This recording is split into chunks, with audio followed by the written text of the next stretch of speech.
ایک غریب لکڑہارا جنگل کے قریب رہتا تھا۔ وہ روز جنگل میں جاتا، لکڑیاں کاٹتا اور اسے شہر میں لے جا کر فروخت کر دیتا تھا۔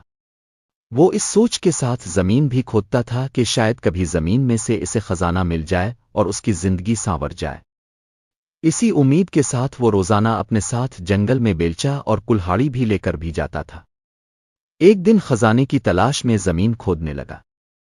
اچانک اسے ایک بہت بڑی دیگ نظر آئی۔ وہ اس دیگ کو دیکھ کر بہت خوش ہوا اور دل ہی دل میں سوچنے لگتا ہے کہ اس دیگ کے اندر کوئی خزانہ چھپا ہوا ہے، تبھی تو اسے کسی نے جنگل میں درخت کے پاس زمین کھود کر دبایا ہوا ہے۔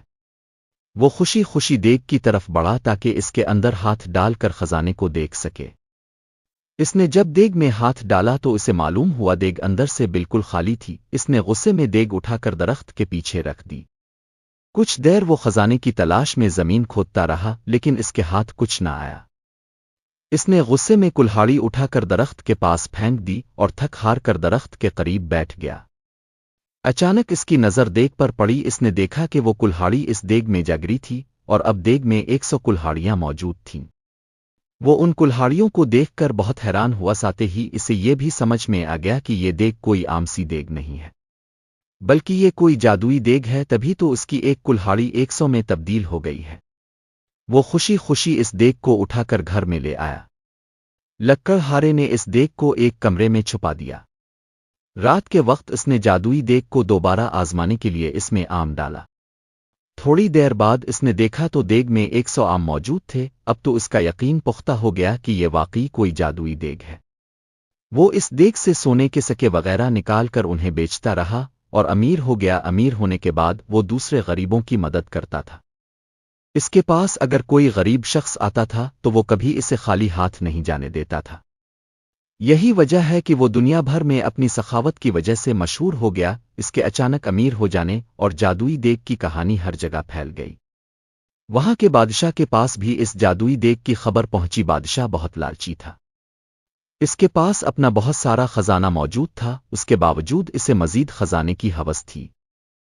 اس نے سوچا کہ یہ دیگ اگر اسے مل جائے تو اس کے خزانے میں مزید اضافہ ہو جائے گا۔ اس سوچ کے ساتھ بادشاہ نے حکم دیا کہ لکڑہارے اور اس کی دیگ کو محل میں لایا جائے۔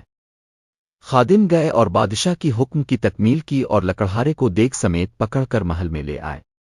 لکڑہارے سے بادشاہ نے وہ دیگ لے لی اور اس کا معائنہ کرنے لگا۔ اچانک وہ اپنے قدم نہ سنبھال سکا اور اس کا پاؤں دیگ میں جا پڑا۔ اب جادوئی دیگ کی وجہ سے 100 بادشاہ نکل آئے۔ ایک جیسے 100 بادشاہ میں ایک اصلی بادشاہ تھا، باقی جادوئی تھے۔ وہ سب دیگ کے حصول اور لالچ کی وجہ سے ایک دوسرے سے لڑنے لگے۔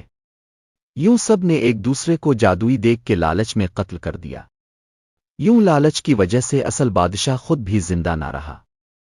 لکڑہارے نے خاموشی سے اپنی جادوئی دیگ اٹھائی اور اسے لے کر اپنے گھر چل دیا۔ پیارے بچوں، لالچ کرنا بری بات ہوتی ہے۔ اگر کسی کے پاس اب سے زیادہ اچھی چیز موجود ہے تو آپ اس سے حسد نہ کریں، بلکہ جو کچھ آپ کے پاس موجود ہے اس پر شکر ادا کریں۔